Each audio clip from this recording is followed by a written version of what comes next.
Здравейте, приятели! Казвам се Красимира Трифонова и в днешното видео ще ви разкрия как да направите силно първо впечатление на жена.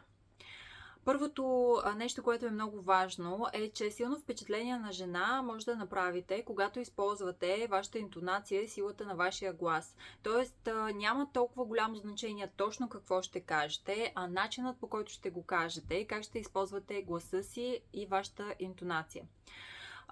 Най-важното нещо е един много добър вариант да направите силно първо впечатление. Когато отидете при жена, която сте я харесал, направите и комплимент, след което е много важно да си тръгнете, т.е. да не стоите там.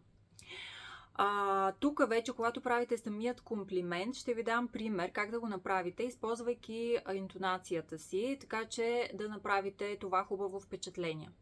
Да кажем, виждате жена, която сте харесал, приближавате се и казвате със силен и уверен глас: извинете, след което тя очаква да й кажете нещо, веднага приковава и вниманието си към вас, след което вие правите една кратка пауза, в която замълчавате. През тази пауза трябва да има силен контакт очи в очи. Тя очаква да й кажете това, което искате да й кажете и да кажем, казвате следното нещо: забелязах, че много силно впечатление ми прави начинът, по който сте се облякла днес. Наистина изглеждате прекрасно в тази рокля или там каквото е облечена в момента, след което си тръгвате. Така че, следвайки тези малки, но много важни стъпки, наистина имате шанса да направите силно впечатление на жена, която сте харесал. Може да пробвате още днес. Надявам се да намирате това видео за полезно. Ако това е така, споделете го и на вашата страница, за да достигне то до повече мъже. За други подобни видеа последвайте ме на официалната ми Facebook страница Красимира Трифонова Коуч.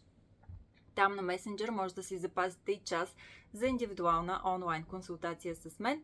А за тези от вас, които все още търсят подходящата партньорка, горещо препоръчвам моят онлайн курс, който е дълбоко трансформиращ и наистина ще ви бъде от полза. Как да намерим подходящата за нас партньорка, който може да откриете на официалният ми сайт krasимiratrifonova.com.